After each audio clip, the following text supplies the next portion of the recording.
Hi guys, ladies and gentlemen, good afternoon to you. Thank you very much for joining us. Now this is our last lunchtime webinar of 2023 by iXchange, where we help you level up your health. Now firstly, before we start, a big round of applause. Come on everyone from the studio. Happy All Saints Day. It's a beautiful day, and of course, as you all know, it's our last lunchtime webinar, but only for this year. Now, you know what they say, we save the best for the last. Now, today, we're so honored to have two doctors with us. Now, first and foremost, this man, Dr. Lee Kai Pin, he's a senior consultant pediatrician from the Parkway East Hospital. Now, this is very important because a lot of us are young parents and we have so many questions about children. Now, we know amongst all of you here today, there are many parents as well with young children. If you are, please type yes into the chat box right now. Many questions, right? You know, my kid always falls sick, ill, goes into school on his first 2 weeks, starts to get fever, hand, foot, mouth, what have you, right? So today, we've brought the man himself. Now, this is not just any doctor. Now, this doctor has more than 12 years, with the last 5 years as the head of the Children's Emergency Department at a public hospital. This is the right guy for today. All right, so if you have any questions at all for this doctor, for this PD, all you have to do is to put your questions into the chat box, and of course, we'll address them during the Q&A later on. And of course, today, he's here to talk about common childhood injuries, illnesses. Even as a dad, with a son who's 2-year-old, every time he walks, I'm afraid he's going to fall down. You know, he's super active, you know, he falls sick so frequently. So all these questions that you have, just like I do, all you have to do is to put them into the box and we'll get to them very soon. And of course, very importantly, childhood injuries, illnesses, when to seek urgent medical attention for our children, when and how. You'll get to know them all today. So that's Dr. Lee. And on the other side, oh my goodness, ladies and gentlemen, the topic, the blink word that's in the industry right now, mental health. How do you cope with mental health, issues at work, depression, and so on? Now, this is Dr. Olivia Sunderman, the clinical vice president from Intellect. So two heavyweights today in the final webinar of 2023. And we cannot wait to speak to them. So ladies and gentlemen, and now it's my pleasure to welcome on board right here, Dr. Lee Kai Pin. Come on. Hey, thanks, James. Thank you. Thank you very much. Okay. Hi. Good afternoon. My name is Kai Pin. For this afternoon, we're just going to talk about common childhood medical conditions as well as common childhood injuries. So I've titled the talk, Sticks and Stones May Break My Bones, but Parkway East will help me and help you. We are going to go through the few subheader topics. Sorry, today we are limited to just 20 minutes, so it is almost like a degustation menu. We're just going to go through each fairly quickly. And but of course, please remember to send in your questions for the Q&A segment later. We'll be happy to answer them in slightly greater detail. Right, so fever. Now, everybody has had one. Many of our kids, unfortunately, do have one sometimes, and it is a topic of common interest. So we'll just start off with a poll first. For this afternoon. The first question on the poll says, the higher the fever, the sicker is my child. Please feel free, it's a yes and no answer, you can only choose one, you cannot sit on the fence. The second question is, a prolonged fever in my child may be the sign of a serious illness. All right, we'll let the next few seconds. Wow, the higher the fever, the sicker is my child. I would say yes, right? But you never know. I mean, if my kid is having a high fever, the higher it is, I'll be very concerned, right? So I'll think it's that's me. What about you guys? What do you guys think? And the second question: a prolonged fever in my child may be the sign of a serious illness. Whoa! All right, the results are coming in. We have two questions. So, ladies and gentlemen, I'm going to give you the final 10 seconds for you to put your answers in. I wonder what the correct answer is. Ready? All right, and in 5, 4, 3, 2. 1. Let's see the results. Come on. Okay. Oh, wow. Okay. Question number 1 is half-half. That's right. Whoa. It's exactly half-half. Okay, but we can do with more respondents later, right? Right. Because at this moment, it looks on my Instagram likes, it's not the highest. Yeah, that's fine. So the first question, the higher the fever, the sicker is my child. 50% says yes. 50% says no, so we're on the fence at the moment. The second question, a prolonged fever in my child may be the sign of a serious illness. 93% at this moment says yes. Absolutely. Right, more of you believe is yes. Go to the answers, shall we? Yeah. Okay. So in going back to the poll, essentially the higher the fever, the sicker is my child or your child. The answer is no, not necessarily. because for even simple things like viral fevers, the temperature could go quite high, but it doesn't always mean that the child is sicker. That's the first thing. For the second part, a prolonged fever in my child may be the sign of a serious illness. Generally, we do not like prolonged fevers because the longer the fever, for example, 5 days, 7 days, or even more, it usually suggests that something deeper is happening. And in our local context, we are a lot more worried, for example, about bacterial infections than anything else. Yeah. Well answered. Well, but I can understand why half of them said yes, half of them said Yes. no. Because if I'm thinking, Yes. I'm a parent, if my child's fever is 50 degrees, well, confirm, very sick right now. How much? 50 degrees. 50 is, confirm, very right now. is gone. So I can understand why you Yeah. guys are having Yeah. this half answer here. Right. Thank you. Thank you, Doc. Thank you. Thank you. I'm just going to go on to the slide. So fever, what, why, and who? As a lot of us would be aware, so fever is the body's response in terms of an infection, in terms of inflammation. And certainly, we know that there are multiple equipment or multiple instruments that are useful now for measuring temperature. So all the way from an ear temperature, which is tympanic, to a forehead, what I call a point and shoot, sometimes in the armpit, which is an axillary temperature. There's no need. Some of us are purists and we still insist on rectal temperature, but to be very fair and honest, a rectal temperature, for example, while it's the gold standard, it's no longer necessary in most cases that we see in the clinic. So that's one. Again, in referring back to the poll question, the higher the fever, the sicker is my child, and the answer is not always true, because in typical viral fevers, for example, influenza A, respiratory syncytial virus, the host of respiratory viruses, the fevers can sometimes peak at even 40 degrees Celsius, and the said child could be running around circles around you, running faster than the average adult in the household. So it is not entirely true that the peak of the fever will always reflect how serious the illness is.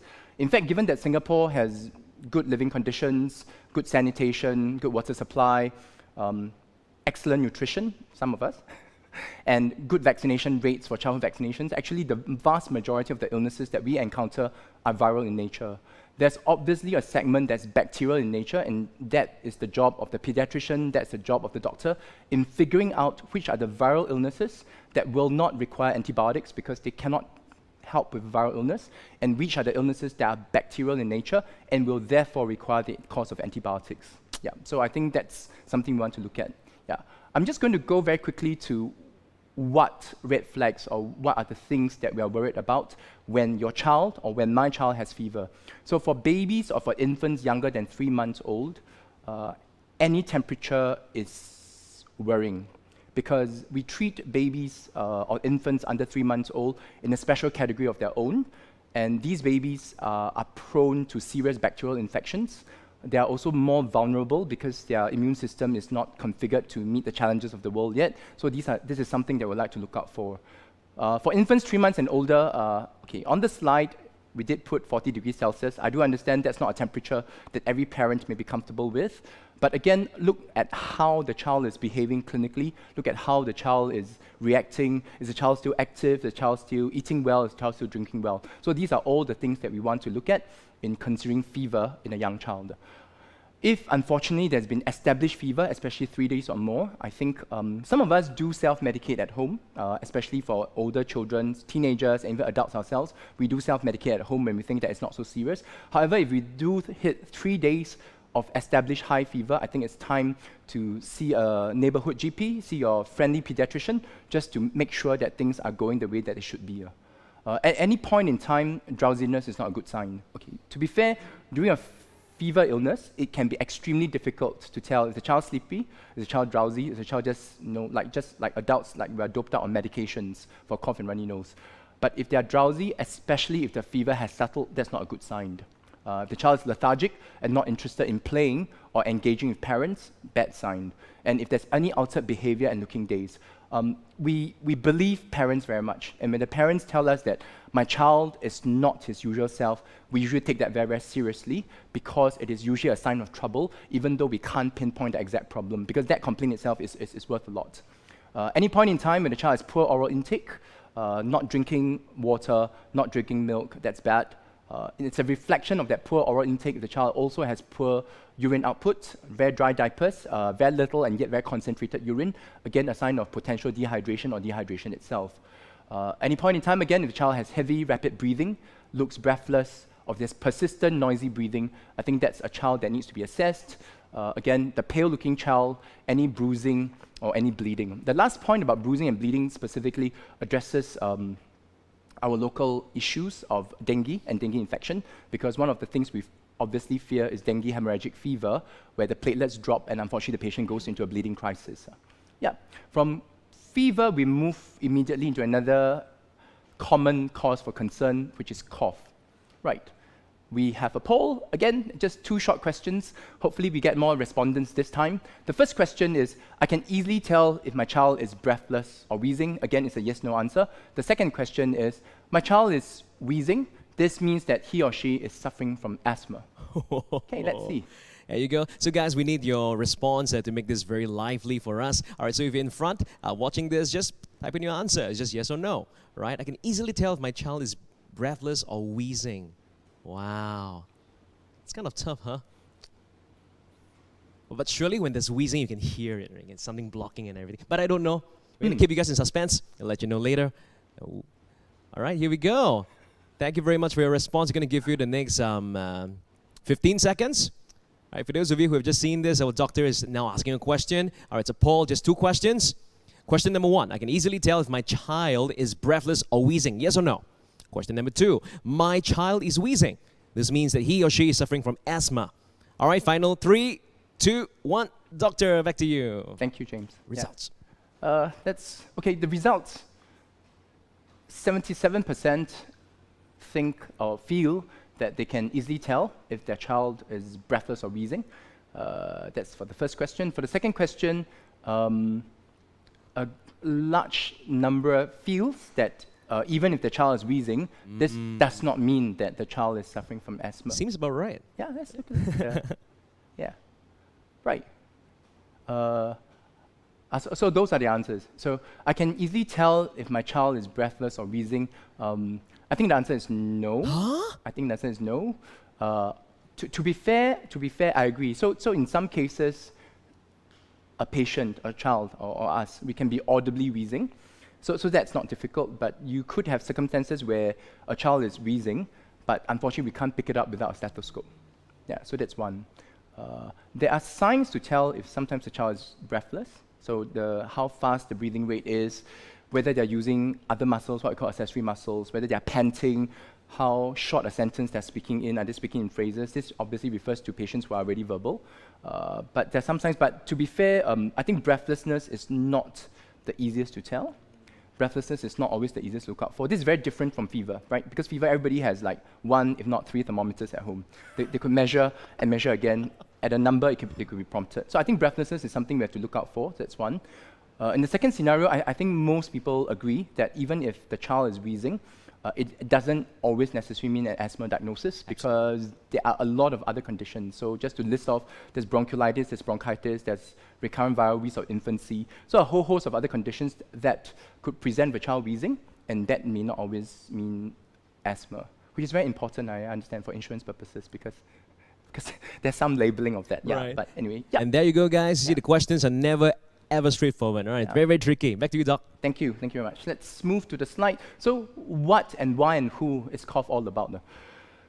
Contrary to popular belief, right, cough is actually a protective reflex. Individuals who cannot cough for whatever reason actually end up in more trouble because we can't get the secretions outside of our lungs. So while we dislike cough because it can be disruptive to some of us, interestingly, cough is a protective mechanism. So it exists for a purpose. It protects the lungs, it protects the airways because it drives everything upwards and outwards. But why do we cough then? There are a variety of reasons, largely being infective. So a lot of us do cough because we have an ongoing acute respiratory infection, right? Some of us do cough because we are allergic or we're sensitized or we're sensitive to something. Be it in the air, could be dust, it could be dander, it could be a variety of things. So that's the second. There are some medications that can also cause cough, but largely not in children. But these are some of the common things that we look at now. So let's look at when is cough an issue, or when is coughing an issue. So number one, when there is heavy or rapid breathing. Okay, it's not the easiest to define, but what I usually want to share with parents is that if you carry your child, assuming your child can still be carried, and you put the child on your shoulder, with the child's head resting on your shoulder, which is a position that many of us, many fathers and mothers are comfortable with. When they're well, you can actually feel very nicely the movement of their chest against your own chest. You can feel that the breathing is gentle, you can feel that it's very gradual, and you can feel that the child is at peace or at calm. So during periods when they're having a bad cough, this is quite a useful maneuver, because when you place the child in this position, you can therefore hopefully tell that the breathing is shallow and the breathing is rapid, because it moves very quickly against your own chest, and it's not as deep or it's not as calm, it's not as gradual as supposed to be. So heavy or rapid breathing is something we want to look out for. In a verbal child, that means a child who can communicate, and that usually means above 18 months or above 24 months. Then they may complain that there's chest tightness, there's chest discomfort. If the child is not able to chat like her or her usual self, so usually very chatty, can speak like 20 words per second kind of thing, and then now can only speak in very, very short phrases or not speak at all, please be very careful. If there's persistent noisy breathing, persistent noisy breathing is difficult. In the home context, it is extremely difficult because as we breathe in and out, if you have a lot of secretions in our nose, in our mouth, actually the breathing may be noisy. So it's difficult to tell whether it's an upper tract noise versus it's from the lung or what we call a lower tract noise. But in cases where you think that it's persisted for a second and the third day and the child is obviously not getting better, then that's the time to look for medical review. Again, with regards to the earlier segment on fever, if there are 5 days or more of prolonged fever, please be careful, because this could mean a lower tract infection. For example, like a bronchitis, a pneumonia. If there is a lot of vomiting post-cough. So unfortunately, many young children can't spit. Spitting means you go to the sink, you bring up the phlegm, and you kind of do it away. A lot of them will unfortunately end up vomiting because that's the way of getting the phlegm out of the system. But because of this, they end up emptying their tummies as well. So whatever milk they've taken, whatever cereal, whatever porridge they've taken 15 minutes ago comes out together as well. So if there's a lot of repeated post-cough vomiting involving large amount of feeds, then we do have to look out for the hydration status and possibly consider dehydration in the child. Again, a few points are repetitive from the earlier conversation on fever as well. So if there's poor oral intake, especially if there's poor urine output, if the child is drowsy or lethargic, if the sleep has been very, very disrupted, unable to sleep at all because the poor patient is just coughing through the night, or woken up repeatedly by bouts of coughing. Any point in time, if the child is pale looking, if the lips and the tongue looks blue, those are fairly serious signs and should warrant an emergency response most of the time. Some of us have been diagnosed as asthma, some of us are suspected for having asthma, but if they respond poorly to the bronchodilators, meaning puffs, despite regular 4-hourly dosing or as per the action plan, then this is also a cue to seek a medical review. Moving on very, very quickly to vomit, a single word, but I have a poll. Surprise, surprise. First question, my child is vomiting. This means that he or she is having a stomach/intestines or intestines issue. Number 2 is I should immediately offer my child a drink to rehydrate after he or she vomits. Wow, Doc, these are very tricky questions. But they are common questions. Very common questions, yeah. Okay, again, all right, folks, 30 seconds for you. First question, my child is vomiting, right? Does this mean that he or she is having a stomach or intestines issue? Yeah, majority of you are saying no. That's right. And I can understand why. Because it could be a varied sources, right? I mean, the problems of your child vomiting could be due to many, many reasons. Question number 2, I should immediately offer my child a drink to rehydrate. Yeah, that's what I do. Right? I mean, everything's out. The throat is dry, there's acid in the mouth. Right. Give some water and drink. Right. Yeah, that's I think every parent would do that, right? But is it yes or no? But knowing how this doctor asks questions, my yes will probably be a no. No. I have to, cannot work on intuition all the time. I have to see what is reasonable. Yeah, the results are changing, you see? Yeah. Okay. Yeah. All right, final 3, 2, 1, and here we go, the results. Thank you. So for the first question, my child is vomiting. This means that he or she is having a stomach issue. I think 86% of the respondents said no, which means that they don't think it's just a stomach and intestines issue. For the second question, I should immediately offer my child a drink to rehydrate after the vomiting episode. 70% says no, and no. Yeah. What? No and no. That's Why? Right. Yeah. Let's explain. Vomiting is the worst single symptom in a child. It's the worst. That means if a child only has vomiting, be extremely careful because it covers all systems. When I say it covers all systems, what I mean is that it could be a brain concern and the child could vomit. It could be a visual problem and the patient, not just a child, could vomit. It could be a sense of balance in the ear and the child, the patient could vomit.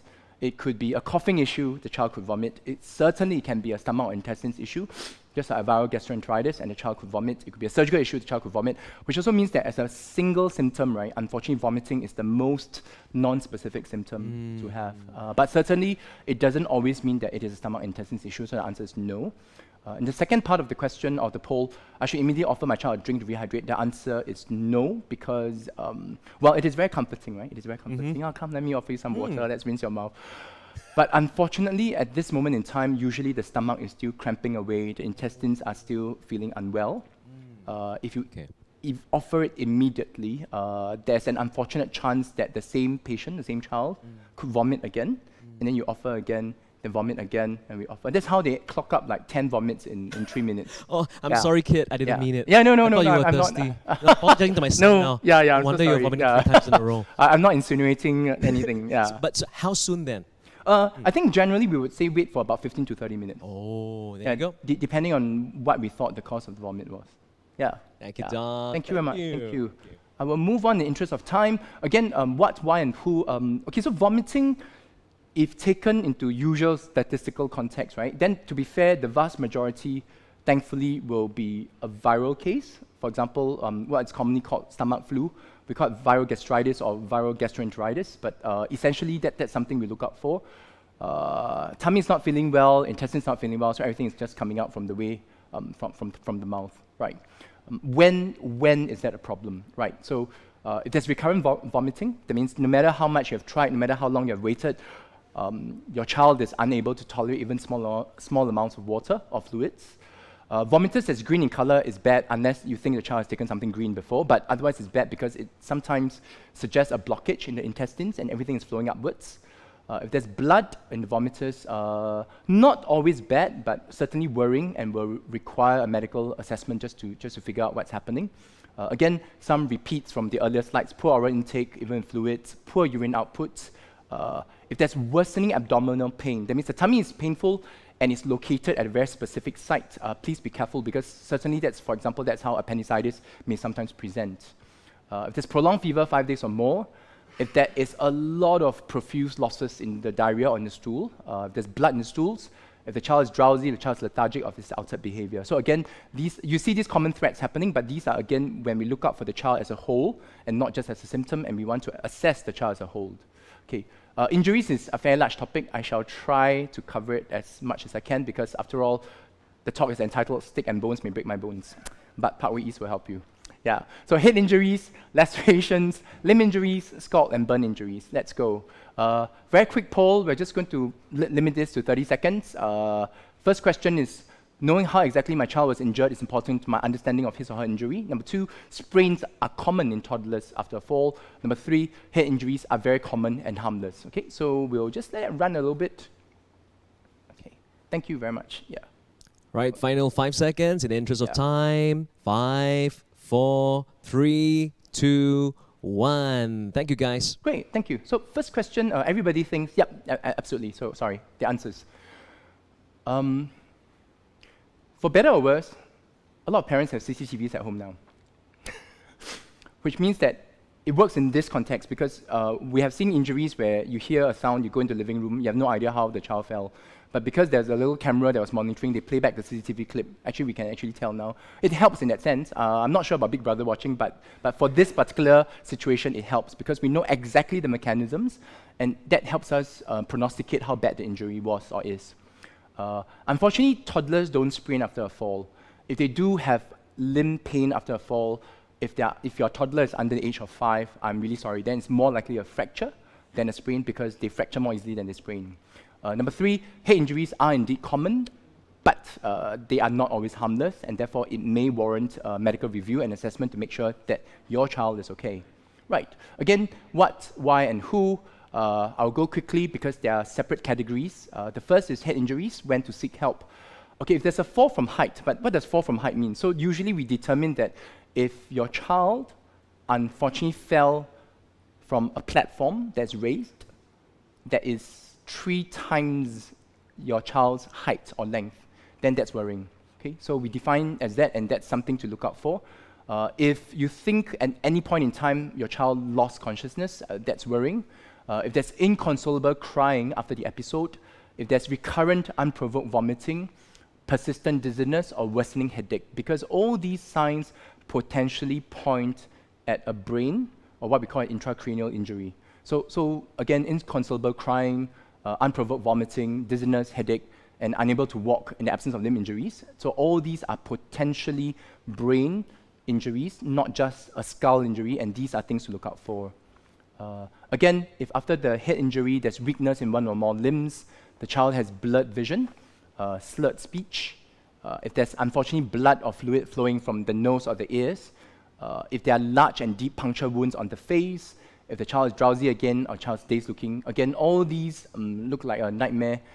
Actually, if today's filming was for Halloween, it was more appropriate. But anyway, all these are bad things to look out for, not good. Halloween's over, everybody should look clean and non-bloody. Right.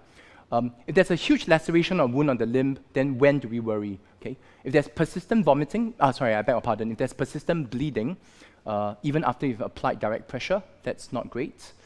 If there's a deep puncture wound, okay, we are worried about puncture wounds because we actually don't know how deep the wound has gone, because we can't see the depth of it. Right? And seeing how the base of the wound is very, very important, because it allows us, for example, in gaping wounds, to make sure that there are no underlying tissues, tendons, important structures like blood vessels that were cut in the process. Wounds near or involving eyes, ears, nose, mouth, and neck are worrying, because very important structures, very important for our senses. If there's a limb wound, meaning to get a cut, unfortunately, on the leg or on the hand, and it affects function. That means you can't bend the elbow, you can't flex or extend the fingers. Not great, must be seen immediately. Okay, if the wounds are heavily contaminated, please be very, very careful, because we also need to look at things like antibiotic coverage. We need to look at anti-tetanus treatments. These are important, apart from just cleaning and suturing up the wound. Animal bites, in fact, human bites are also classified in the same category. So animal bites / human bites or claw injuries are very, very contaminated, and therefore any of these bites should warrant a review. There's worsening of pain in injured areas, and pus are discharged from injured areas. For limb injuries, if the bone is exposed, most people would seek help. If there's a deformity of the bone or joint, if there's increase in swelling of a joint, there's worsening limb pain, especially on movement or touch. Your child wouldn't allow you to touch the limb after he has fallen down or she has fallen down on it. If you cannot get the child to stand even briefly on the affected lower limb, and again, if the wounds affect the function, that's something that we'll be worried about. And move on very, very quickly to scald and burn injuries. Okay, the first important point is actually all scald and burn injuries are highly preventable in our context. It's highly preventable. So it's always quite sad when it happens, but in case it happens, if there's blistering with affected skin peeling off, there's large area of involvement. So basically, if you look at your own palm size, right? So the palm plus the hand, this is about 1% of our own body surface area. So if anything more than that, and you have to look at your child's palm size, so you cannot use your own palm size because this is 1% for me. So if I use it for a child, that's 1% of the child. So the child's palm size is 1% of the body surface area. If anything more than that is affected, should see somebody. If the burn or scald involves the face, the neck, the hands, the feet, or genitalia, because these are important and sensitive areas, there's persistent fever after the scald or the burn, there's worsening of pain, and there's pus discharge. Okay? The very last part is, unfortunately, if the child was trapped in a room that caught fire. While fires, again, are not common, inverted commas, in our context, you know that recently with charging of PMDs of equipment, we have had a few more unnecessary fires. Any fire is additional and unnecessary. But if the child was unfortunately trapped in the room which caught fire, then any of these signs listed below point at possible complication from that trap. So one, hoarse voice. If you see soot, black substance in the nostrils or the throat, if the eyebrows are singed already, or the child is drowsy, because these are all important factors to look out for in case the child has been poisoned, inverted commas, by being trapped in the burning room. I have come to the end. I'm sorry I've exceeded the timing a little bit, but thank you very much. We'll see you again during the Q&A session. I'll hand the floor back to James. Thank you very much. Oh, thank you, Dr. Lee. What a brilliant man. What a brilliant, brilliant man. I'm sure you have questions. I have them too. All right, plenty of questions for our doctor. So all you have to do is to put them into the chat box and we'll get to you during the Q&A after the next talk. Our next speaker, ladies and gentlemen, now this man, Dr. Oliver Sunderman is a clinical vice president from Intellect and he's here today to talk about mental health. Now, this man, he looks like an athlete. In fact, he is or was a rock climber before. Amazing man. And ladies and gentlemen, all of us, we do worry. We do have things that's keeping us occupied in our mind. Trouble starts here. So today, we're going to have Dr. Oliver to tell us more. Here we go. Thank you. Thank you very much for your kind introduction. Okay, welcome everyone. Thank you for having me. It's a pleasure to be here. So today we're going to talk about mental health. We just heard Dr. Lee talk about health, and mental health is really, the other side of the same coin, really, because there's no health without mental health. And in this talk, we're going to specifically focus on the workplace. You may have heard the recent research that our managers are just as important for our own mental health as our spouses, and the workplace plays a huge role in our own emotional well-being. So I'm going to talk to you generally about mental health, but we're going to drill into the workplace, and we're going to talk about how we lay the foundation and the skills for a thriving workplace. So let me show you what we have prepared. So foundations first. I'm going to give you some hands-on tips how you can identify mental health issues. Then importantly, we move to the practical section, how you can support each other, colleagues and so on. If you're a manager, you can support your teams. And if you're a colleague, you can support your peers in the workplace. And then we'll be talking about the solution Intellect brings to the market, which is heavily, heavily science-backed. And I'll be honored to walk you very briefly through what we have to offer. Okay, so now I told you what I'm going to tell you. Now I will tell you, and then later on I'll go over what we covered, and then we move to the Q&A. Okay, so foundations first. So the old view of mental health really is that you're either sick or you're well. But we know very well now that this is not the case. So the mental health spectrum is widely accepted now. And depending on our life circumstances, what's going on in our families, perhaps what we experience as children, we're more or less vulnerable to stresses in our life. And if things are really, really off and we struggle, we may be in the red section. That's when we may be in need of clinical help. So that's where people have depression. They may not come to work. They may struggle generally with life, pull themselves out of bed, and be generally very unwell and in need of medical and clinical help. The bulk of us are actually in the orange, in the yellow section, which is it's the surviving bracket or struggling bracket. So we may have some sleep issues, we may struggle with burnout, which is very common in this part of the world, and we may generally go to work, but we may not be at our best, or we have some problems in our families. And in the green section, that's where people are generally very, very well. And the focus is a bit more what we can do to thrive further, okay? And we can shift along this spectrum. So once you have a mental health problem, it doesn't mean it's going to stay with you. With the right support, I strongly believe, that most of us can make a good recovery. And this shouldn't be news to most of you, especially since the pandemic. Everyone talks about mental health. It's probably the only good thing that's come out of the pandemic, that we're more aware of mental health issues. And this is a survey Intellect did last year that made frontline news. We surveyed 1,000 workers in the Philippines, 1,000 in Indonesia, and 1,000 in Singapore. And generally speaking, we found across those countries that mental health wasn't very good, and you probably knew that already. Interestingly, we found that the working hours were the longest in Singapore, and that was predictive of poor quality of life. And of course it makes sense. If we work very long, there's less time for us to sleep, right? And sleep plays a very, very important role for our mental health. So burnout is very, very real, and we're going to talk a bit more in the upcoming slides. But first, I wanted to share this landmark study that came out of Duke NUS and IMH a few months ago here in Singapore. And really is a landmark study because the study showed that about 14% of employees of workers in Singapore have symptoms of depression or anxiety. It's a very large number. And of course, that comes with a huge cost, right? So if we're not well, it's going to be difficult to go to work. But the real big finding from this study was the hidden cost of mental health. So people coming to work, not missing work, coming to work, but underperforming because they can't focus, they can't concentrate. And that's a bit harder for managers or colleagues to spot because the colleagues are physically there, right? But they may not be at their best. And that comes with a huge cost, not just to the individual, but also to the organization. And it's called presentism. So traditionally, what companies have been doing for 60, 70 years now is to offer their employees access to what we call an EAP, an employee assistance program. And usually that means a helpline employees can ring to get in-the-moment support or get some legal or financial counseling. But it's quite reactive, it's usually not culturally nuanced, and it's designed for non-utilization. So usually it's about maybe 1, 2, maximum 3% of the workforce using it. And most employees are also not aware of it. So it's well-intended, but not really working. So let's look at what is working. But first, this is a quote I quite like a lot from Arianna Huffington, who says that a culture of well-being really is about prioritizing employee mental health and offer support so that all can not only survive, but thrive in the workplace and in their personal lives.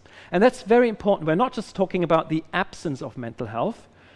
We want to lift up people so that they can really thrive, right? So move along on that spectrum. We want to get people into the green bracket. So how do we do this? So let's first talk about how we identify mental health challenges and how we can create psychologically safe workplaces.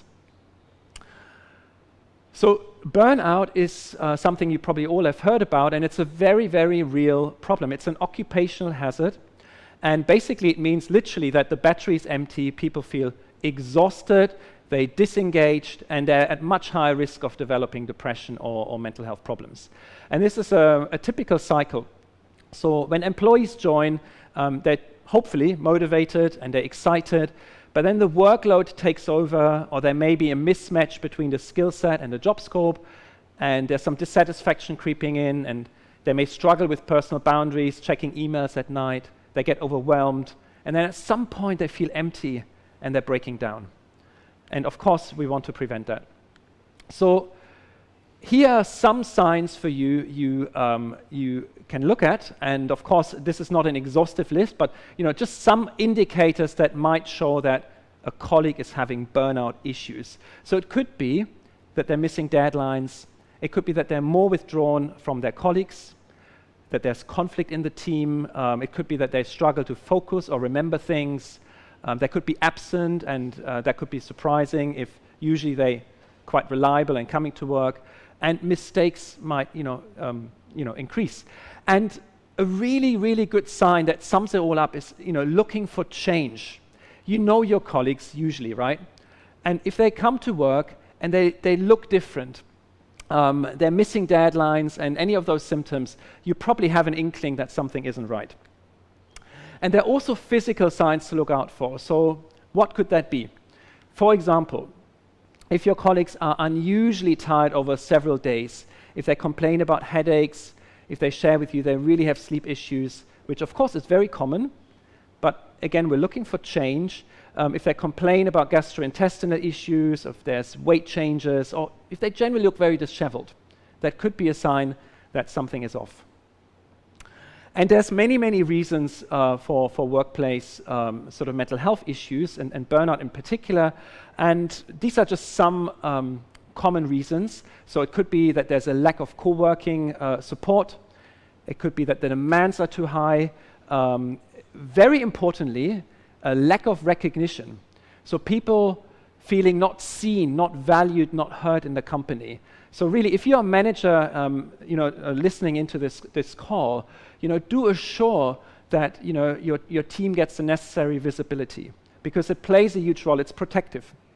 And of course, if there's bullying, that's an absolute red flag and a no-go. Hopefully, your companies have whistleblowing channels, and hopefully you trust your manager or someone in HR if you spot bullying or if you become a victim yourself of harassment, so please don't suffer in silence. Unfair treatment as well, if you feel as an employee that someone else gets promoted and you have deserved it better, that can also really trigger resentment and contribute to burnout. And lack of personal boundaries is something probably many of us can be familiar with, right? Our boss is pinging us maybe on a Sunday, and hopefully you have workplace cultures and guidelines in place that don't allow that. Okay, so we've covered the general signs of people not presenting well in the workplace. Hopefully that will help you to be more aware.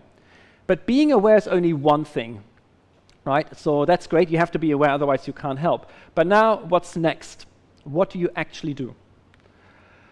And I'll be sharing with you, very high level, a brief sort of guide you can use as a manager, but also as a, generally as a colleague.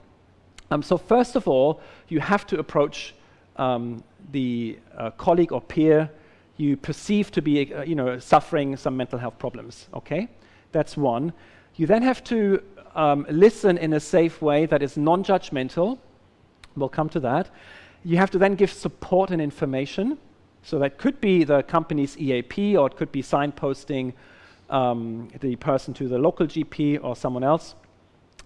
And really encouraging professional help is super, super important.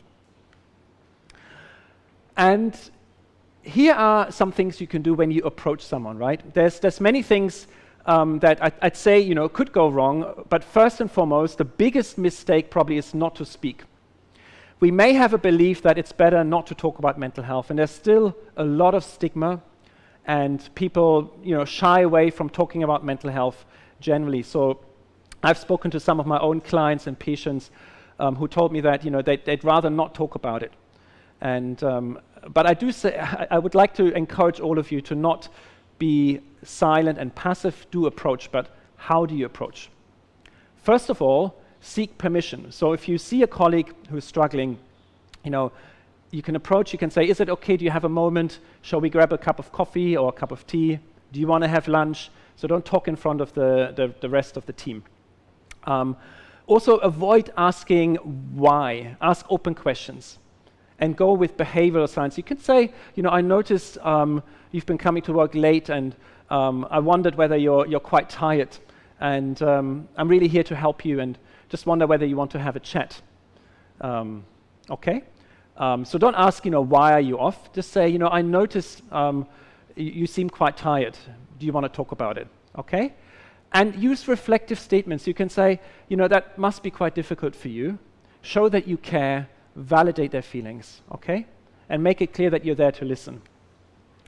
And how do you listen? So try not to be judgmental. It's difficult. Humans, we all have ideas how the world should be, right? But do consider that people have, of course, various different backgrounds, and your role here is not to solution. It's really about listening in, and it can be okay to remain silent for a bit. Don't rush in with a solution right away, which I think many of us tend to do, okay? And it's okay to have a few moments of silence, for sure. And then give emotional support and understanding, okay? You're not a therapist, okay? But try and be actively finding out what's going on. If they trust you, listen in to what they have to share. Maybe they struggle with their marriage or their children. Maybe they're dissatisfied in their jobs. Just listen in and validate and get a better idea of what's going on. And what Intellect has recently done is we've recently been awarded the Mental Health First Aid license. So that's precisely what I've just sort of high level touched on.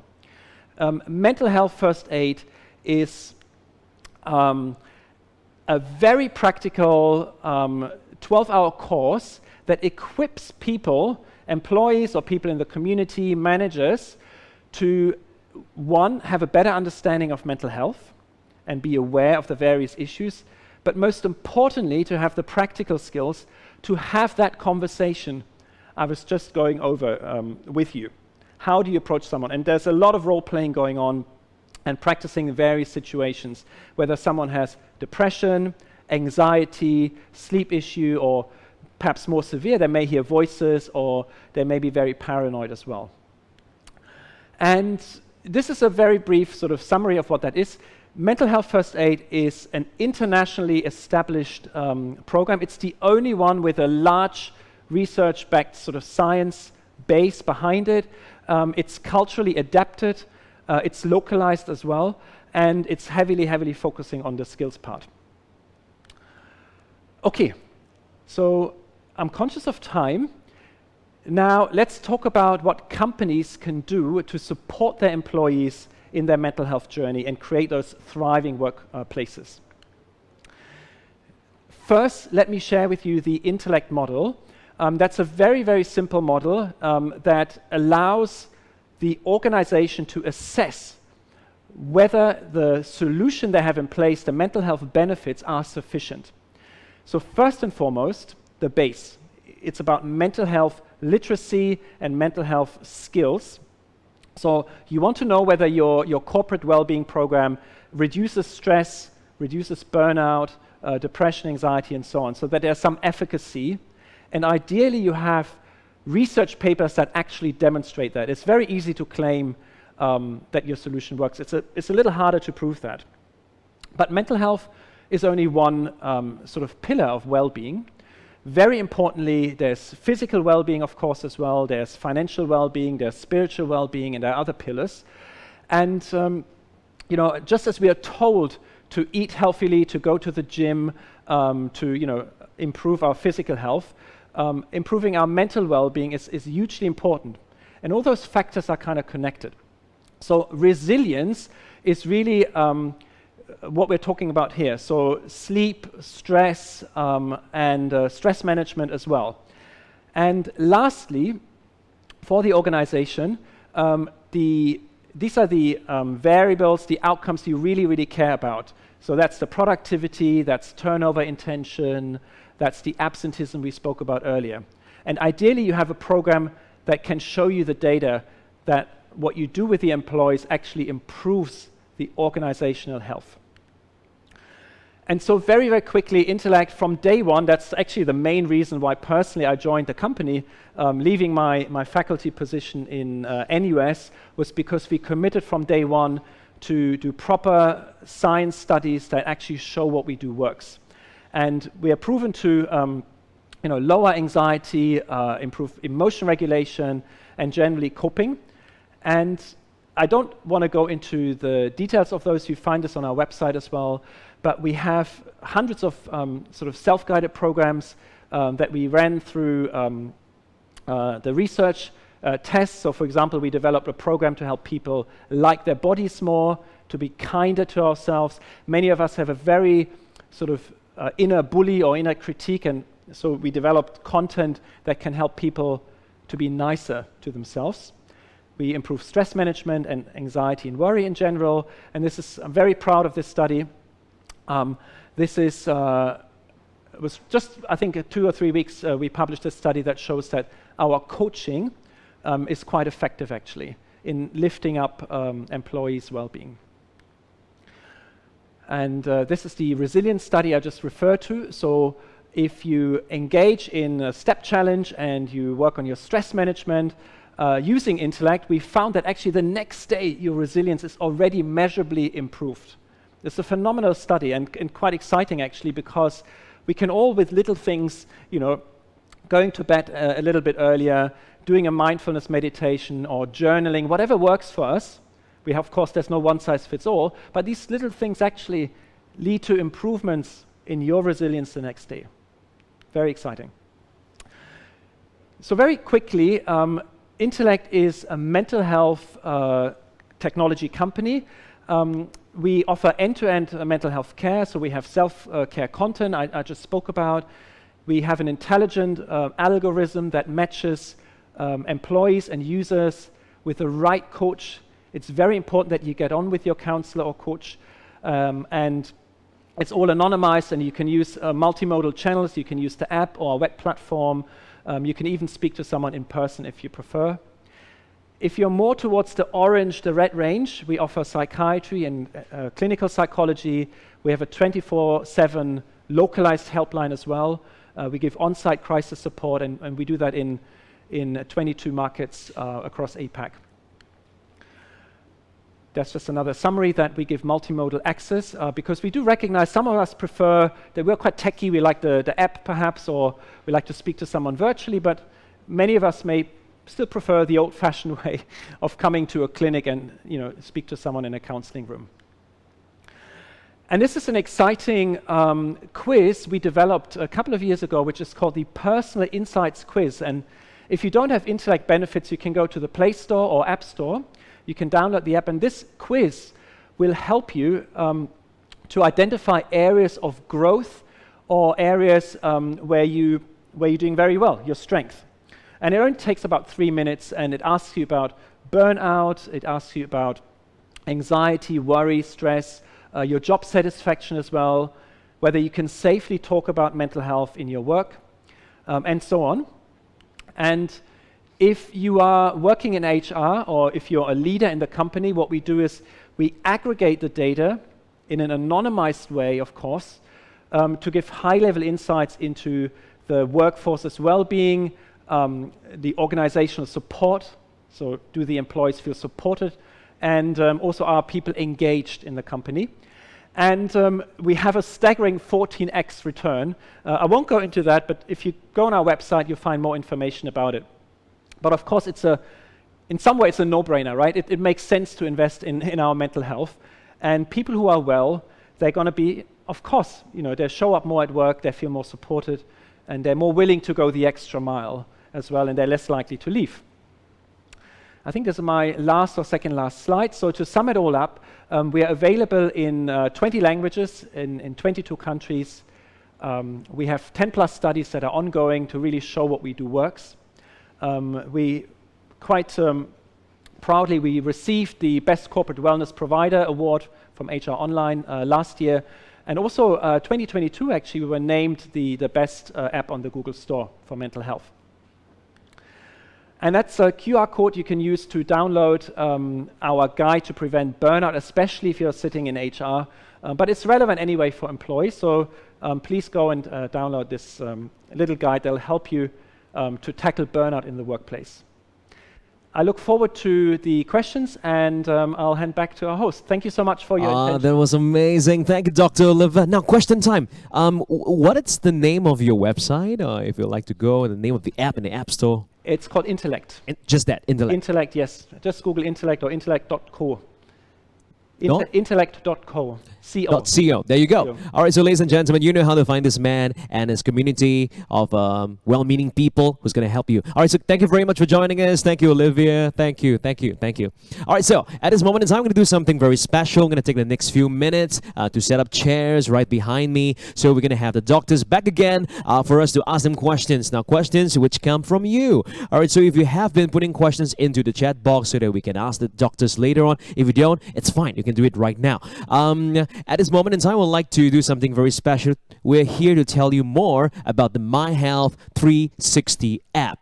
Now, this is the first time you've been hearing this. Now, taking charge of your health is easy with the new app. You can always use the app to connect with the Parkway Shenton doctor through this lovely app. And of course, very, very importantly, you can also use the app to book e-appointments and request for EMCs. Right, you don't have to go down to the clinic to apply for one or to talk to the doctor. You can do an e-consultation through the app. Use it to find specialists and treatments, book, pay, and track your health screening appointments anytime you want to. Securely access medical records, your test results, and digital bills even. It's everything, right? So this app is so cool. It is your healthcare companion for health for life. So if you're on the App Store, on Google Play, this is the QR code. Download it. It's going to help you. It's going to make life a lot more convenient for you. All right, so ladies and gentlemen, we're going to give you some time now. Maybe in the next 10 seconds for you to download the app. And when we come back in the next 5 seconds, we're going to get the two heavyweights here. All right, our saints. And it's our honor to have them back with us. So ladies and gentlemen, you can join me. Let's welcome back Dr. Lee and Dr. Oliver. Ta-da! Dun, dun, dun, dun. Dun, dun, dun, dun. Hi, thank you very much and welcome back. Hello. I have so many questions for for both of you. All right, but first and foremost, I suspect that many of you are young parents or parents. You know, you definitely have a lot of questions for our doctor, Dr. Lee. But again, of course, for Dr. Oliver as well. Plenty of questions that we're seeing come in through the chat box. So we're going to address them one by one. All right, so folks, once you're ready, the first question goes to Dr. Lee. Dr. Lee, my daughter has nose backdrop issue. Nose backdrop, that's a new one for me, nose backdrop issue that causes phlegm and cough. Now, this cough happens when she's sleeping and as it accumulates at the back of her throat, but it doesn't occur very often when she's awake. Same for me. Only when they're asleep, you know, the devils, they come in, make them cough. Yeah. So doctor, what's your take? I think it happens for both children and adults. During periods of acute respiratory infections, certainly that could happen. But if you find that it's very persistent, it is important to have, in this case, the daughter reviewed. I think she probably meant a back drip or a post-nasal drip issue, because some of us do have a sensitive nose. We call it allergic rhinitis, but unfortunately, if the allergic rhinitis is not well controlled or not well treated, what happens as we go to sleep and we lie down, and even if you don't sleep, as you lie down, the secretions pulled up at the back of the nose, at the back of the throat. If you are sleeping, or if the child is sleeping at a point in time, it becomes worse because we don't actively swallow, we don't actively cough it out, and it accumulates. So there is some form of control for allergic rhinitis, but unfortunately, it may not always be a cure. Sorry, when I say there's no cure, in inverted commas, means there's no single tablet that you take that kind of like takes this condition like away forever. Part of the reason is many of us are sensitized to house dust mites, and living in a fairly crowded area, a very dense nation like Singapore, density is quite high, our human population density is quite high. It may not be totally avoidable, but certainly we can control it. But yeah. Well answered. All right, so next question goes to Dr. Oliver. Now, sir, doctor, how would you advise to deal with toxic work environments for myself if quitting is not an immediate option? Wow, that's a heavy question, right? A lot of us face this from time to time. The environment just doesn't suit you, but what can you do? What can you do? Thank you. It's a really important, but I agree, it's a very tough question. I'll answer it from two angles. So I think it's correct, right? If the workplace is toxic, and what does it mean? It could be bullying, it could be your boss not having boundaries, you could be overloaded. And if you can't quit, you're in a really, really tricky situation. So I think, let me answer it from the employee's perspective first. So I think self-care is important. Some of the things I shared earlier, can go a long way, but I'm not going to lie. If you have a boss who bullies you, or if the workplace really, really is quite toxic, the self-care only goes so far. I mean, it's a good thing for us to. I think most of us can benefit from maybe being, a bit kinder to ourselves, to maybe be a little bit less perfectionistic, be less harsh on ourselves. That's something that's within our control. And we can do that. Advise everybody out there to do that, and that might lessen the blow a little bit. But if real issues in the workplace, such as a manager who's very unfair, if that persists, I think the self-care portion only goes so far. So the other sort of answer I'd like to give is, if you're in a position of a decision maker, let's not make a mistake. Culture change only comes if the top, if the boardroom, the leaders in the company are bought in, and that includes, a vulnerable leadership, leaders who actively promote the mental health benefits, to encourage people to speak up, to have campaigns within the organization, for example, right? To work with whatever vendor you have to raise awareness, and then to put the resources in place and really encourage people to use it. But yeah, I mean, if you're not having that, and I'd say it's very, very tough. But I do think if you're feeling depressed and you really have mental health issues, speaking to a coach or counselor is a very, very good first step, because then you can work on personal strategies, and then you can also go through the various options beyond what I can share here. But yeah, do seek help. A coach or counselor is probably a very good first start. Work on your self-care, and if you're a manager, of course, do invest in mental health. It's really the right thing to do. There you go. You got the answer. So firstly, invest in self-care, and if you can, get your manager to invest in self-care as well. All right, so here we go. Now, next question. Wow. What's the difference between bronchiolitis and asthma? Right. Wow. I want to thank the audience first because I get the nice and easy question, which is great. And Oliver gets to deal with toxic work environments and human relationships, something that I don't want to venture. Thank you very much. Factually speaking and anatomically speaking, bronchiolitis is an infection. So essentially, if you follow, I don't have a diagram here, I'm sorry, I can't point, but if you follow the airway, it goes down trachea, it divides into the left and the right bronchus, and from the bronchus, it divides further into smaller and smaller airways, and at the end of which we call those airways bronchioles. And bronchiolitis essentially means an infection of the very, very small airways, generally affecting young children. Again, generally defined as younger than 2 years old. Certainly infants who are babies less than 1 year can be affected. So it is an infection in itself. Asthma, on the other hand, is more complex. It's an interplay of factors, both nature and nurture, environmental, genetics, etc. But in a nutshell, basically what it creates are very reactive airways in an individual. Sometimes there's obviously a strong family history, like if the child had both parents who had childhood asthma or currently still asthmatic, the odds of the child being asthmatic is quite high. It's quite high. And certainly, unfortunately with asthma, there's always a worry about recurrence because it is a repetitive pattern that comes. Again, unfortunately, we don't really have a cure for asthma. Again, I don't have a single tablet and says, there you take it and asthma is gone. We can control it. And to be fair, Singapore does have a fairly high incidence of asthma. Many of our national athletes who still win medals are also asthmatics. So it does show that with good control, right, we can optimize the child's potential in every way. Oh, well answered. All right, so well, Dr. Oliver, your questions are tough, man. Yeah. Really tough. Another. All right, Dr. Oliver, how do you create a healthy work environment in our company with a relative performance ranking, or rather with a positive performance ranking? Every year we get nervous, we work harder, and we get burned out. All right, Dr. Oliver, good luck. Good. Well, I think I'd like to give this question back to the leaders who are hopefully listening in, because that's something the company has to change. When I was in NUS lecturing, and you know the bell curve is very common in Singapore, right? Or you know PSLE. You know, from day one, or not day one, but you know early on in our education system, it's very competitive, right? And so we kind of compete with each other. And if we get ranked in the workplace, that's obviously very stressful because competition triggers our fear system, and the more afraid we are to lose out, the more we put our blinkers on, and empathy might go out the window. And you know, generally that's not very conducive to a very healthy work environment. So that said, I think that's for a leadership discussion. It's leaders having to review whether the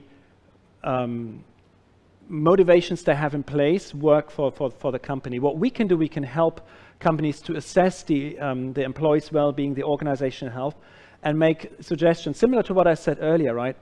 It's about the leadership taking the lead here. Change comes really from the top, and then offering the resources to help, and then working with the managers on an individual basis.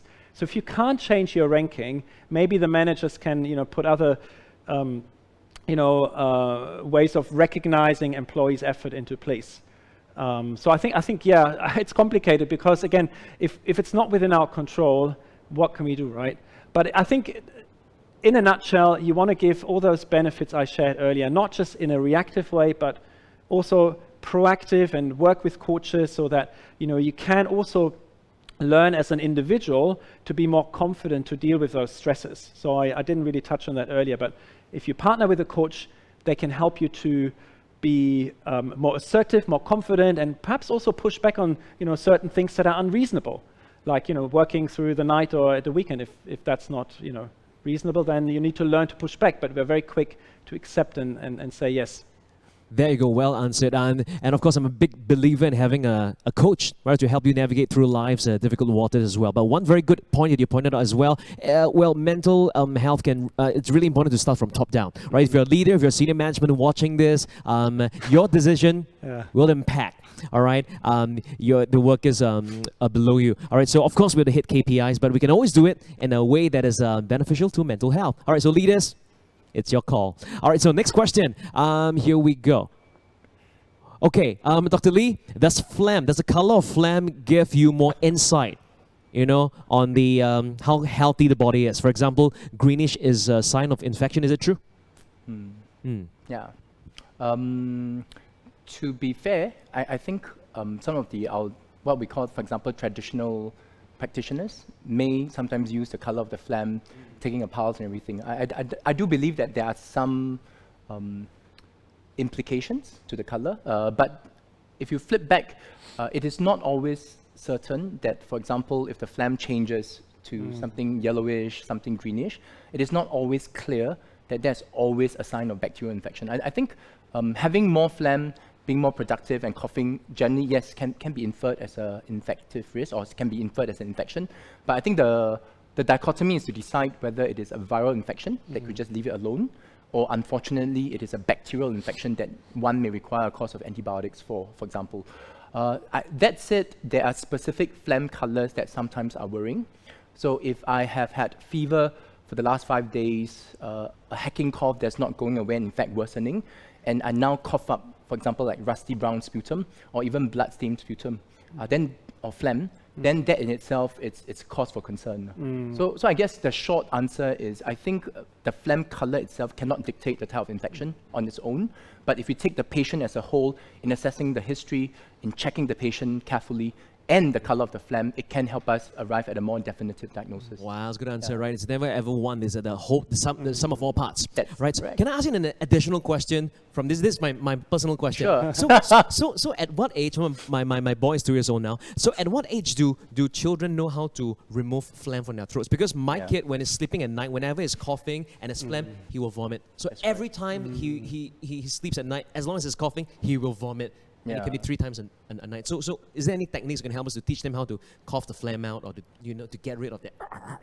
It's quite difficult. It's quite difficult. Sorry. So in terms of age milestones, and because it's tied in with developmental milestones, I think in my experience, generally, if they're like 4 or 5, increasingly we can get them to try to gather the phlegm or spit it out at the sink as what adults do, or in the piece of tissue paper. But for children under 3, especially 2 and younger, I think it's almost impossible. Because conceptually, children do things 101%. When they laugh, it's 101%. When they cough, it's 101%. There's no a polite cough in a corner. Restraint comes with age, and that's why we like children, right? Because they are their full natural expressive selves. But because they cough 101%, everything comes out, and therefore that restrained coughing in trying to draw out the phlegm is not something that we naturally know, but it's a learned and practiced behavior, probably from 3, 4, 5 onwards.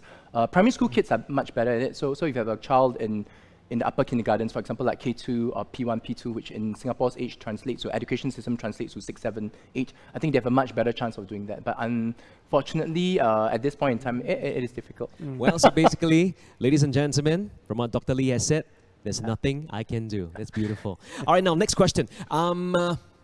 Okay, Dr. Oliver, how can I help my spouse who is highly stressed by her boss, moving her to a high-stressed position, causing more stress? So what can I do? Oh, wow, I have no idea. Another tricky one. So, okay, I think 2 things, right? If you're very stressed or you're overwhelmed by stress, then, I mean, you can do maybe 2 things, right? One is, can you change the stressor? If that is not an option, secondly, can you change how you're dealing with the stressor? And by that I mean we can change how we think about the situation, perhaps, and that's again work that's best done with a coach or counselor. Or can I change maybe my boundaries as well? So if I'm stressed out by my workplace, are there maybe things I can do to separate work and my personal life more? Can I again increase my self-care? Can I be kinder to myself? And some of that work, how you react to stress, like I said, is best done if you work with another professional. We are humans, we are creatures of habit. It's very hard for us to change. And if you have another professional you can trust and it's in a safe environment, and that person holding you accountable as well to the work you're doing, then usually that's more effective. But yeah, like I mean, you can change some of it, but again, if it's unreasonable, you may want to consider if the job is right for you. But I'd say, first build up your stress coping muscle. Go to the stress management gym, so to speak, and see whether it allows you to cope more effectively. And if it doesn't work, you have to look at other solutions. Thank you, Doc. Appreciate that. Okay, now next question. All right. Dr. Lee, is consistent vomiting a sign of brain tumor? I think there are two brain tumor questions. I will address them. Sorry. Maybe I'll read that as well. Okay. the- So the next question following that would be: should I immediately re-offer medication to my kid if she vomits right after taking meds? Should I offer the same or reduce dosage? We're gonna start with the first one, Doc. Yeah, no worries. Maybe I'll take the first one first. Yeah. Okay, so the first concept is you need to define and obviously diagnose if there's a brain tumor. Certainly and unfortunately, if a certain brain tumor is large enough, it increases what we call the intracranial pressure, which is the pressure within the brain for the fluids and the brain itself. When that happens, sometimes it may give rise to repeated and regular vomiting. So that's why earlier in the conversations we had earlier, I did say that vomiting as a solitary symptom is one of the worst to have because it's very, very non-specific. But just bearing that in mind, how should I put it? There are a constellation of signs and symptoms to look out for brain tumors. Persistent, unprovoked vomiting is one of them. There are a lot of other things to look out for. So I do understand that for some parents in the audience, if your child unfortunately does have fairly regular vomiting, this question could cause a fair bit of distress and a bit of worry. But I think, again, we don't treat a symptom in isolation.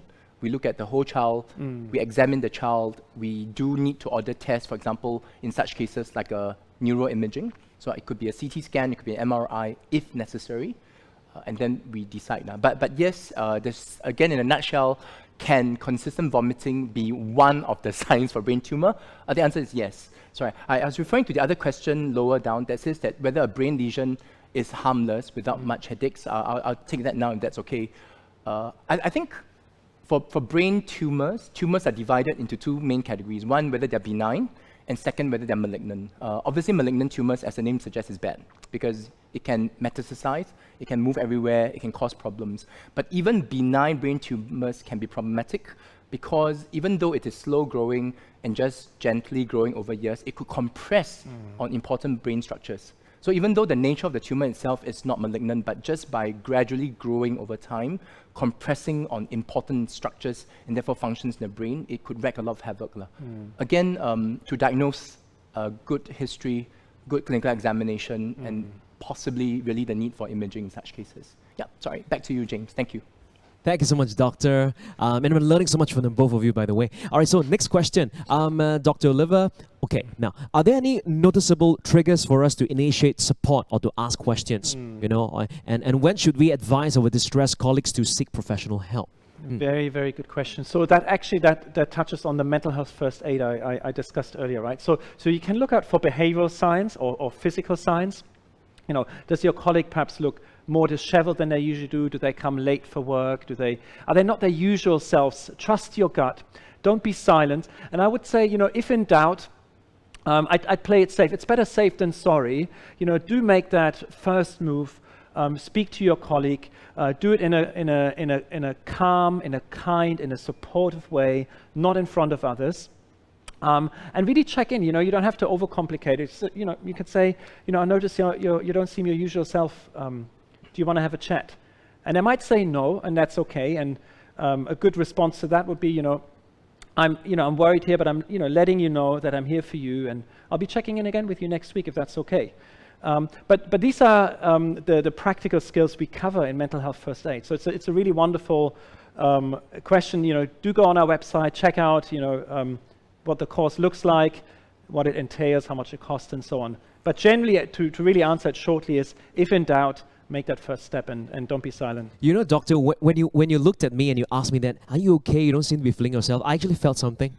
You know, I felt like no one has asked me that for a very long time. All right, so at work, all right, if you see anyone who's not himself or herself, just take the first step. You never know how much joy you can bring to the person's life, right? Mental health starts with you. It starts with everyone, right? So, okay, so the next question, back to Dr. Lee. Dr. Lee, now I was advised that my two year and a half year old child does not need any cough syrup during his bout of prolonged fever, cough and flu. Is there any reason on why some hospitals do not encourage cough syrups for children of such ages? However, some GPs are dispensing cough syrups for children even younger than my child. How is that possible? Yeah, that's what I hear too. Cough will go away on its own. You just need that to relieve of the symptoms. Is that true?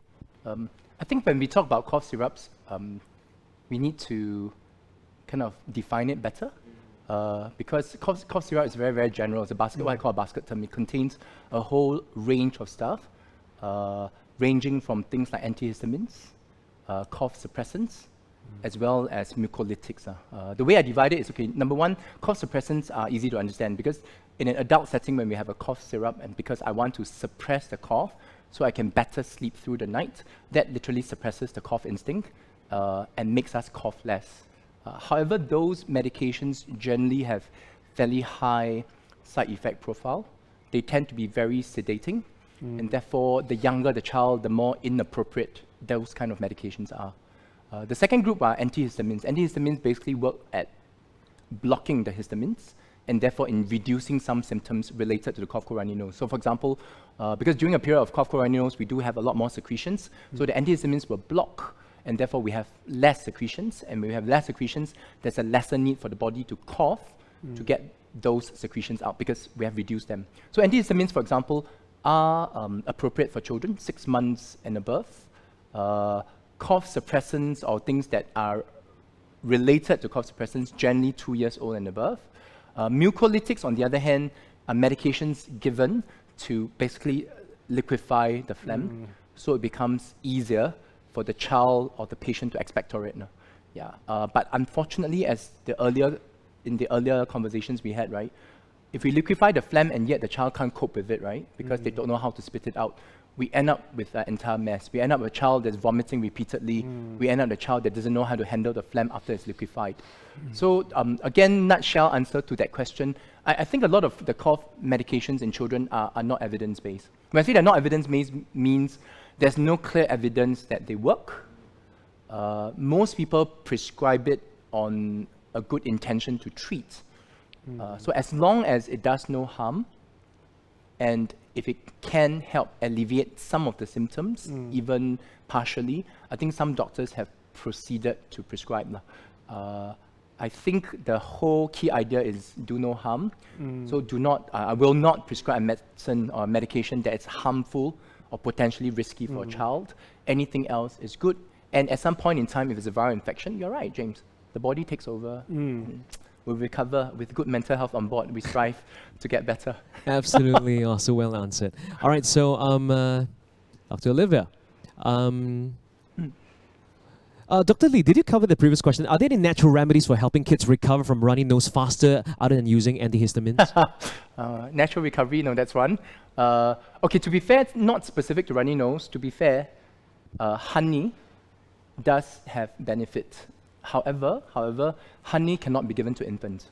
So for children under 1 year old, then we do not want to risk giving honey because there's a risk of infant botulinism. Is that really true that under your 20 years of history, any infants who have consumed honey under the age of 1? Essentially it's Botox, right? I see. I mean, that's the same, right. Okay. That's the same stuff used for Botox injections. But if they consume honey too young and the amount of botulinism inside is sufficient, they actually come in either paralyzed or flaccid. That means not moving very much. So it is true that we should not hazard honey in infants, meaning that babies less than 1 year old. But after 1 year, to be again fair to honey, it does have very good properties for cough, for secretions, for runny nose. So that's one. Two, of course, naturally vitamin C and zinc are very useful.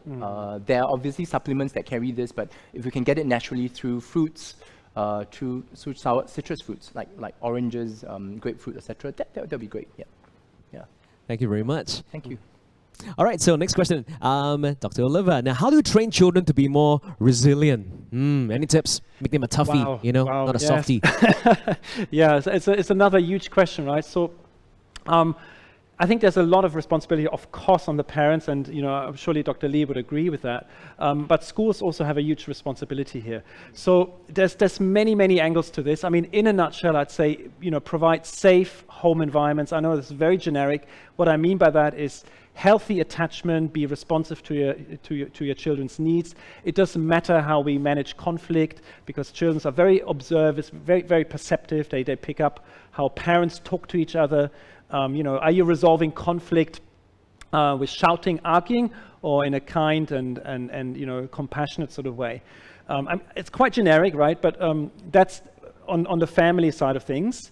And of course, help your kids to get enough sleep. That definitely contributes to resilience. So screen time. And there's so many things to this here. Give them kids love structure. Be structured with your kids. Be firm but kind in some way. Don't be too permissive. That's all on the family. I think there's extra responsibility on the schools as well to train kids in good mental health early on, how to relate to each other.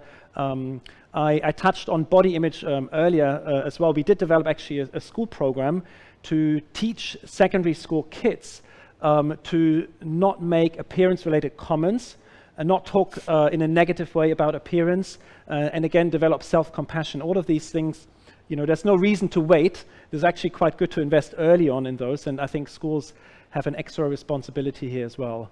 Many other things, but I think high level, there's probably, if you do that, and if your kid is exposed to such healthy environments at home and in school, there's a good chance that they have very good resilience. There you go, right from the doctor's mouth. All right, so next up, Dr. Lee.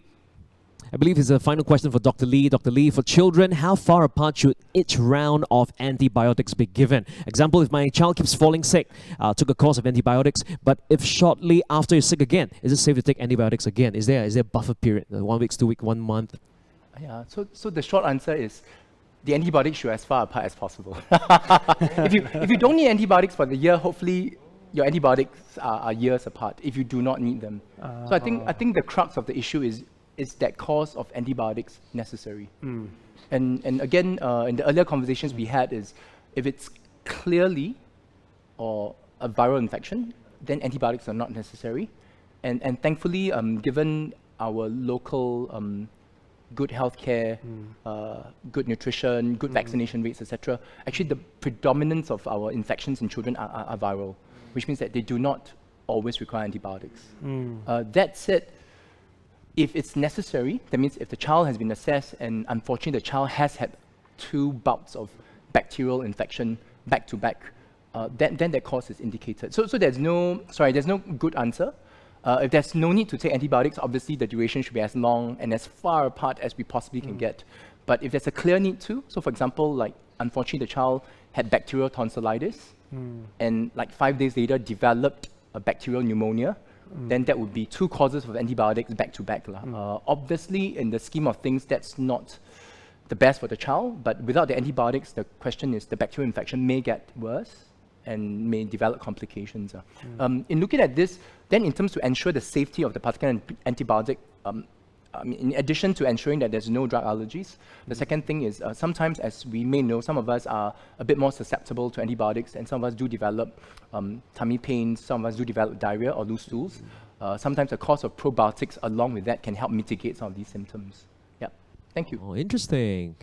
All right, so final question, Dr. Oliver. Now, how do I handle a toxic family to keep my mental health healthy, or that can help me focus at work better?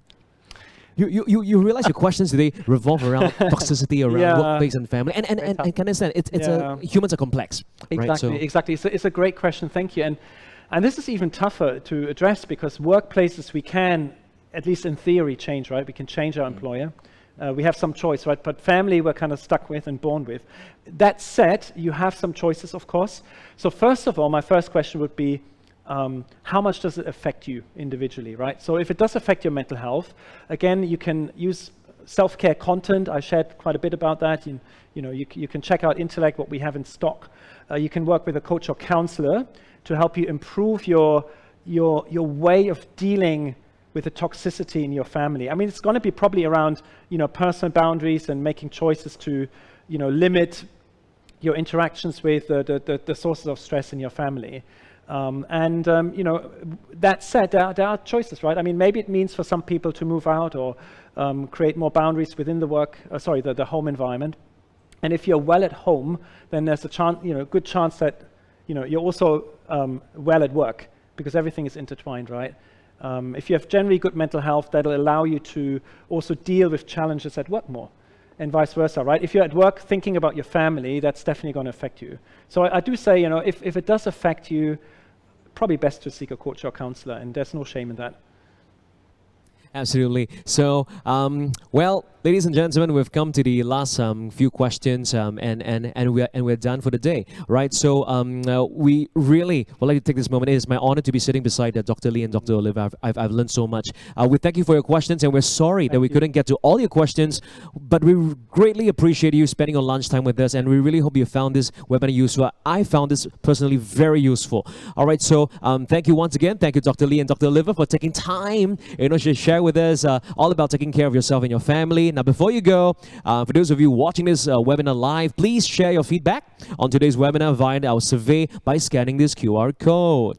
We're always looking to improve, and with your help, we can do so. So please do just scan it. It's going to be quick, done in 60 seconds. And you can also share with us what topics you'd be interested in for future webinars. So we'll keep a lookout for future invites. The reason why these two doctors are here was because of your input, past few sessions ago. All right, so please do give a few seconds of your time to scan this code and to share with us what you have on your mind. Once again, we really thank you very, very much. We'll be flashing the details of Dr. Lee and Intellect in a bit.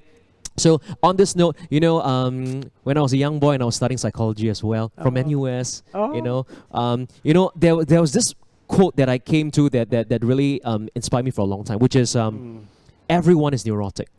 Everyone has a degree, of not being normal. So what I'm trying to say that it is a spectrum. Getting a coach can really help you see your blind spots and how to navigate through life's many emotions and many ways of seeing life. So if you can, if you will, it's so convenient now with the app, with the Intellect app, right? So download it, try it. Perhaps this could be the gift you wanted this Christmas. You never know. You never know. And that man over there, Dr. Lee, right? This man has over 20 years of he has saved countless lives of babies and infants. So this man is no stranger in the world of infants. So we'll be flashing the details in just a while. So take a look on screen. If you would like to contact them, any questions, anything that's on your mind, contact us at sales@ixchange.com.sg for further inquiries, and we'll show the way on how you can speak to these two amazing gentlemen. All right, so at this moment in time, again, I would like for you to scan the QR code for your feedback. And now we hope you have a great week ahead. This webinar was brought to you by iXchange, a trusted TPA and medical services provider. Email us if you have further inquiries after today's webinar. We hope everyone stays safe and healthy. And of course, ladies and gentlemen, thank you very much for joining us. Goodbye. Take care. God bless. Thank you. Thank you.